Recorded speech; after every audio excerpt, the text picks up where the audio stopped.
ధర్మో రక్షతి రక్షితః. ధర్మాన్ని నీవు రక్షిస్తే నిన్ను ధర్మం రక్షిస్తుంది. పులివెందుల, ఒంటిమిట్ట జడ్పీటీసీ స్థానాలకు జరిగిన ఎన్నికలపై ఆంధ్రప్రదేశ్ మాజీ ముఖ్యమంత్రి జగన్మోహన్ రెడ్డి చేసిన విమర్శలు విన్న తర్వాత ఈ సూక్తి గుర్తుకు రాకుండా ఉండదు. ఈ ఎన్నికలలో అధికార కూటమి అరాచకంగా వ్యవహరించింది. దొంగ ఓట్లతో గెలిచిన గెలుపు కూడా ఒక గెలుపేనా?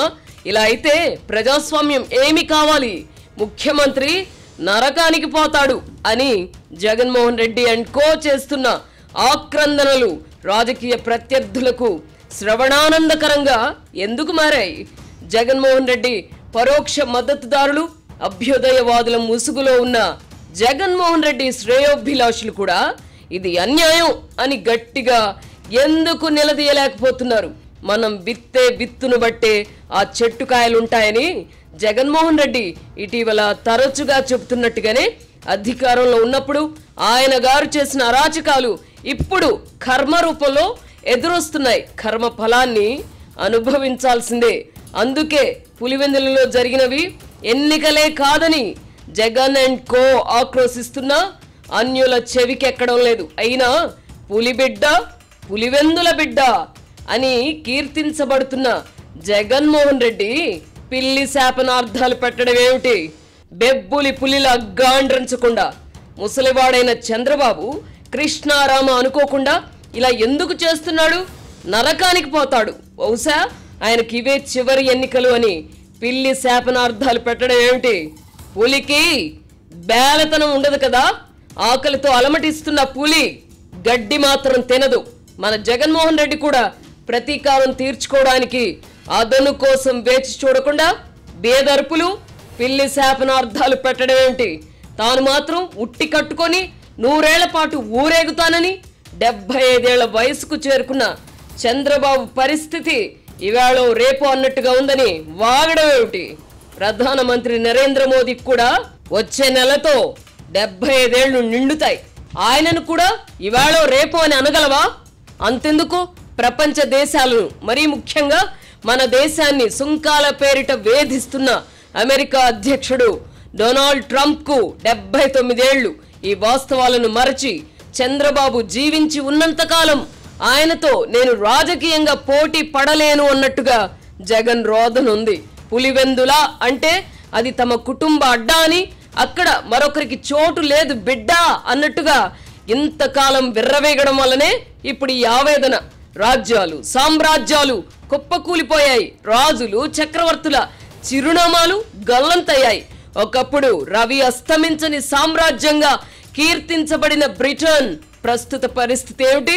అలాగే పులివెందులైనా మరొకటైనా ఏది ఎవ్వరికి సొంతం కాదు, శాశ్వతం కాదు. ప్రజాస్వామ్యంలో అలా సాధ్యం కాదు కూడా.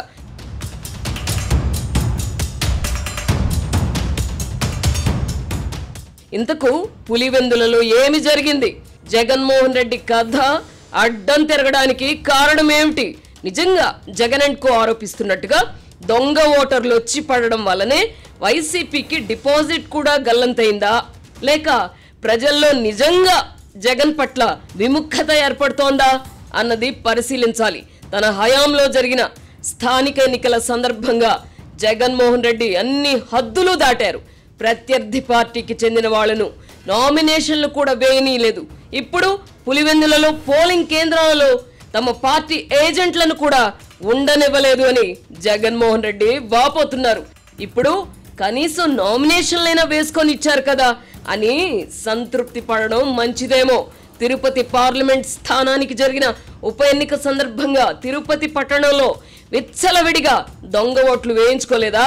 అప్పుడు అదంతా న్యాయబద్ధంగా, ధర్మబద్ధంగా జరిగిందని చెప్పుకున్నారు కదా. ఆనాడు మీరు ఏర్పరిచిన దారిలోనే ఇప్పుడు కూటమి ప్రభుత్వం నడిచి ఉంటుంది. అందుకే జగన్ అండ్ కోను ఇప్పుడు ఎవ్వరూ పట్టించుకోవడం లేదు. అప్పట్లో 90% పైగా స్థానిక సంస్థలలో జయకేతనం ఎగురవేశామని సంబరపడ్డారు కదా.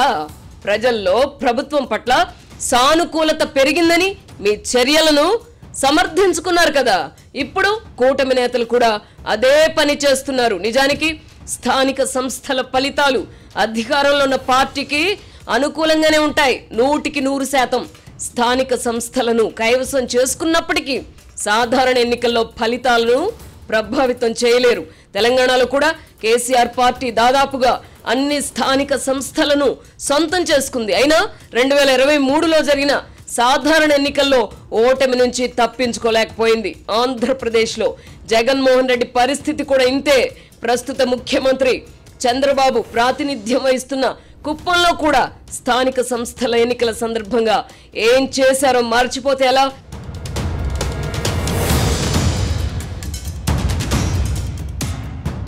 జగన్మోహన్ రెడ్డి రాజకీయాల్లోకి ప్రవేశించక ముందు వరకు తెలుగునాట రాజకీయాల్లో కొన్ని ఉన్నత ప్రమాణాలు పాటించేవారు.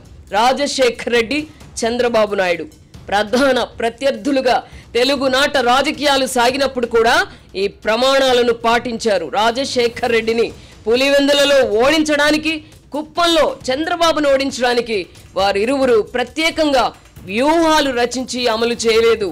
నిజానికి పులివెందులలో వైఎస్ రాజశేఖర్ రెడ్డి కుటుంబానికి బయట ప్రచారం జరుగుతున్న స్థాయిలో ప్రజలలో మద్దతు లేదు.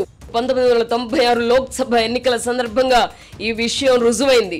అప్పుడు కడప లోక్సభ స్థానం నుంచి రాజశేఖర్ రెడ్డి పోటీ చేశారు. చంద్రబాబు అప్పుడే ముఖ్యమంత్రి అయ్యారు. జిల్లా ఎస్పీగా ఉమేష్ చంద్ర ఉన్నారు. ఎన్టీఆర్ను ధిక్కరించి పార్టీని సొంతం చేసుకున్న చంద్రబాబుకు నాటి ఎన్నికలు విషమ పరీక్షగా మారాయి.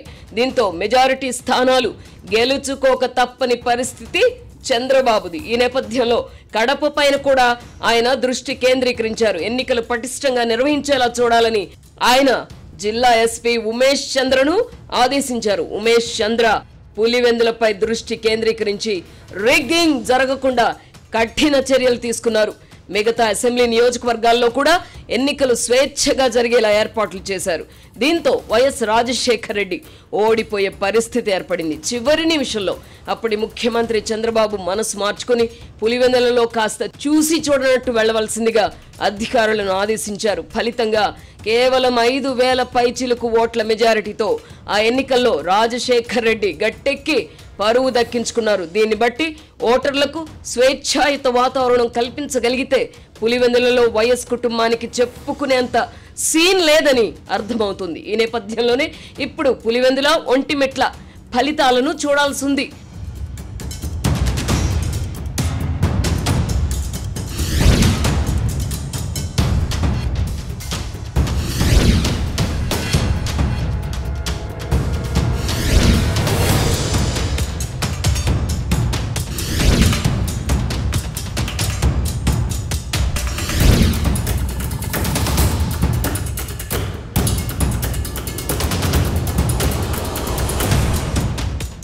అధికారంలో ఉన్నప్పుడు చంద్రబాబును జగన్మోహన్ రెడ్డి వేధింపులకు గురి చేసి ఉండకపోతే ఇప్పుడు పులివెందులలో డిపాజిట్లు కోల్పోయే పరిస్థితి ఏర్పడేది కాదు.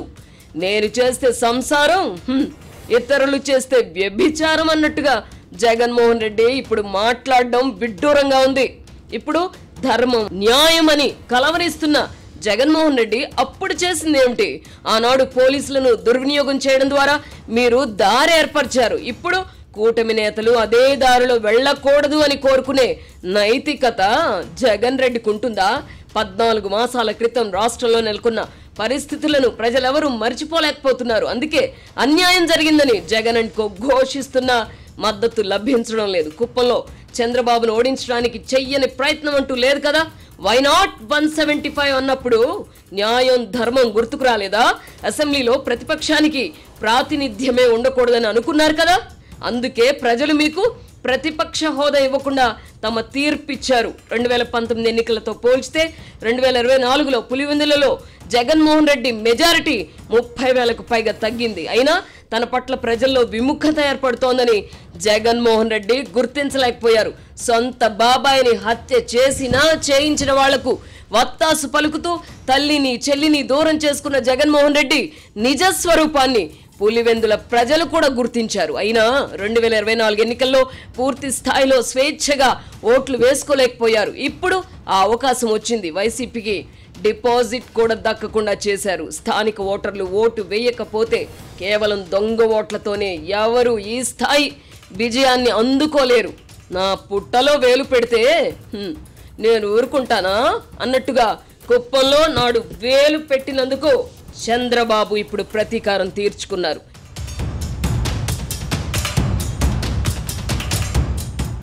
నిజానికి పులివెందులలో జగన్ పార్టీకి డిపాజిట్ కూడా దక్కదని తెలుగుదేశం నాయకులు కూడా ఊహించలేదు. గెలవడం ఎలా అన్నదానిపైనే తర్జన భర్జన పడ్డారు. రాష్ట్రంలో కూటమి ప్రభుత్వం ఏర్పడి 14 మాసాలే అయినందున ఉప ఎన్నికలు ఏవి జరిగినా ఫలితాలు కూటమికి అనుకూలంగానే ఉంటాయి. అయితే ఉప ఎన్నికలు జరిగిన 2 స్థానాలు కడప జిల్లాలో ఉండడం, అందులో ఒకటి జగన్మోహన్ రెడ్డి సొంత నియోజకవర్గంలో ఉన్నందున ఈ ఎన్నికలకు ప్రాధాన్యత ఏర్పడింది. ఫలితాలు కూటమి నాయకుల అంచనాలకు భిన్నంగా వచ్చాయి. రాజకీయాల్లో ఎక్కడ తగ్గాలో ఎక్కడ నెగ్గాలో తెలియకుండా జగన్మోహన్ రెడ్డి మూర్ఖంగా వెళ్తారు. ఈ పోకడలను ఆయనను గుడ్డిగా అభిమానించేవారు కీర్తిస్తున్నారు. దీంతో తాను నిజంగానే పులిని అని ఆయన నమ్ముతున్నారు. తాను తలపండిన రాజకీయ నాయకుడు చంద్రబాబుతో తలపడుతున్న విషయం మరిచిపోతున్నారు. ప్రస్తుతానికి తల బొప్పి కట్టింది. భవిష్యత్తులో తల పగలకూడదు అనుకుంటే రాజకీయంగా ఆచితూచి అడుగులు వేయాలి. మొరటుతనం అన్ని వేళల పనికిరాదు. పెళ్ళిళ్ళు పేరంటాలకు వెళ్ళినప్పుడు తోలికెళ్లిన జనంతో హడావుడి చేసి ప్రభంజనం అని మురిసిపోవడం వల్ల ప్రయోజనం ఉండదు. ప్రజలు తనను అంతలా ఎందుకు తిరస్కరిస్తున్నారో ఆత్మ పరిశీలన చేసుకోకుండా ఆత్మ వంచనతో ముందుకు సాగితే ఫలితాలు ఇలా ప్రతికూలంగానే ఉంటాయి. అధికారంలో ఉన్నప్పుడు ధర్మాన్ని రక్షించుంటే అది ఇప్పుడు నిన్ను రక్షించుండేది. గడిచిన 30 ఏళ్లలో తెలుగుదేశం పార్టీ అనేక పర్యాయాలు అధికారంలో ఉంది. అయినా పులివెందుల జడ్పీటీసీని గెలిపించుకోలేకపోయింది. 3 దశాబ్దాల తర్వాత ఇప్పుడు గెలుచుకోగలిగారు. అది కూడా జగన్మోహన్ రెడ్డి పార్టీకి డిపాజిట్ కూడా దక్కకుండా చేస్తూ. ఎంత దొంగ ఓట్లయితే మాత్రం ఫలితం ఇంత దారుణంగా ఉంటుందా? ఇక్కడే జగన్మోహన్ రెడ్డి ఆత్మ పరిశీలన చేసుకోవాలి. జగన్మోహన్ రెడ్డిలో ఇప్పటికీ మార్పు కనబడడం లేదు. రాజకీయ ఎత్తుగడల్లో కూడా మార్పు లేదనిపిస్తోంది. అధికారంలో ఉన్నప్పుడు కమ్మ సామాజిక వర్గానికి చెందిన వల్లభనేని వంశీ, కొడాలి నాని వంటి వారిని తెలుగుదేశంపైకి ఉసిగొల్పారు. ఇప్పుడు అధికారం కోల్పోయాక కాపు సామాజిక వర్గానికి చెందిన పేర్ని నాని, అంబటి రాంబాబును ప్రయోగిస్తున్నారు. ఈ 2 సామాజిక వర్గాల వారినే తన పావులుగా ఎందుకు ఎంచుకున్నారో తెలియదు. కృత్రిమ ప్రభంజనాలను చూసుకొని మురిసిపోకుండా పులివెందుల ప్రజలు కూడా ఎందుకు తనకు అడ్డం తిరుగుతున్నారో తెలుసుకునే ప్రయత్నం చేస్తే మంచిది. అంతేగాని నేను చేశానని నువ్వు కూడా చేస్తావా, నువ్వు నరకానికి పోతావు అని పిల్లి శాపనార్థాలు పెట్టడం నీ బలహీనతను చెప్పకనే చెబుతోంది.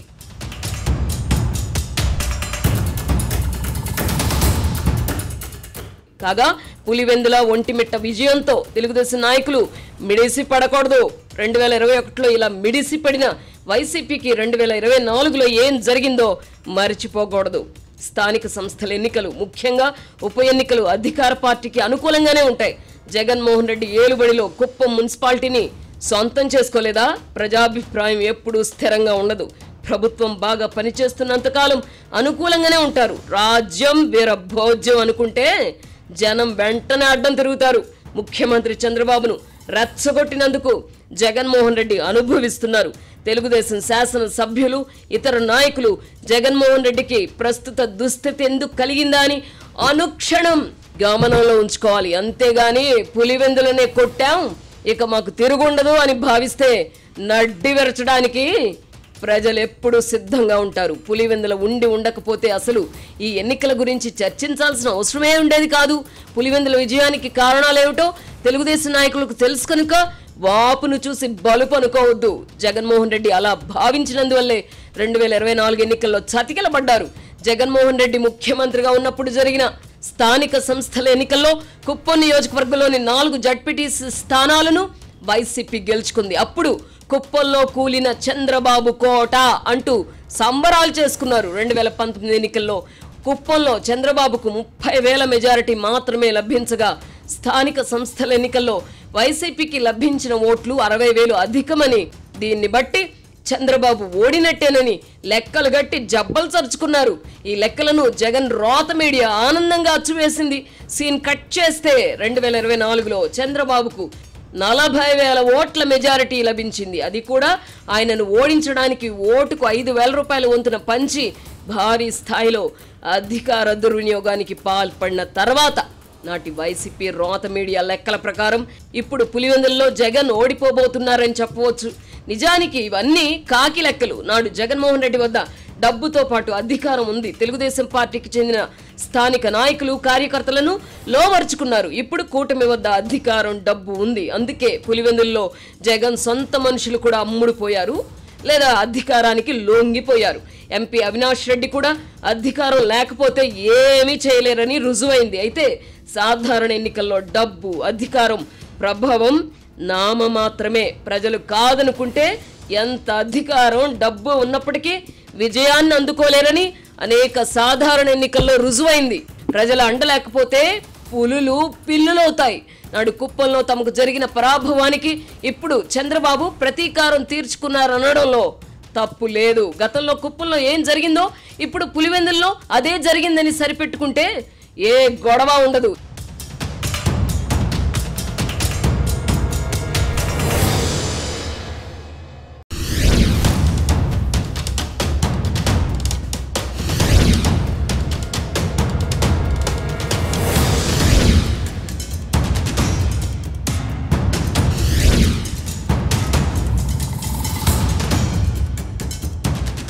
ఎన్నికల్లో అక్రమాలు చోటు చేసుకోవడం ఇవాళ కొత్త కాదు. ఓటర్ల జాబితాలు తారుమారవుతాయి. అధికారంలో ఉన్న వారికి ప్రభుత్వ యంత్రాంగం ఊడిగం చేస్తుంది. తాను నియమించిన రాష్ట్ర ఎన్నికల కమిషనర్ నీలం సాహ్ని తనను ఆదుకోలేదని జగన్మోహన్ రెడ్డి ఆవేదన చెంది లాభం లేదు. నీవు నేర్పిన విద్యనే కదా నీరజాక్ష. జాతీయ స్థాయిలో కూడా ఓట్ల తొలగింపు వ్యవహారం ఇప్పుడు చర్చనీయాంశంగా మారింది. బీహార్ అసెంబ్లీకి త్వరలో జరగనున్న ఎన్నికలను పురస్కరించుకుని ఎన్నికల కమిషన్ అక్కడ 65 లక్షల ఓట్లను తొలగించిందని కాంగ్రెస్ అగ్రనేత రాహుల్ గాంధీ తీవ్ర స్థాయిలో ఆరోపించారు. ఈ ఆరోపణలకు బలం చేకూర్చే ఉదంతాలను ఇండియా కూటమి ముందుంచి వారి మద్దతు కూడగట్టడంలో రాహుల్ గాంధీ సఫలీకృతులయ్యారు. ఇండియా కూటమి ఎంపీలు ఢిల్లీలో ర్యాలీ కూడా నిర్వహించారు. చివరికి వివాదం సుప్రీంకోర్టుకు చేరింది.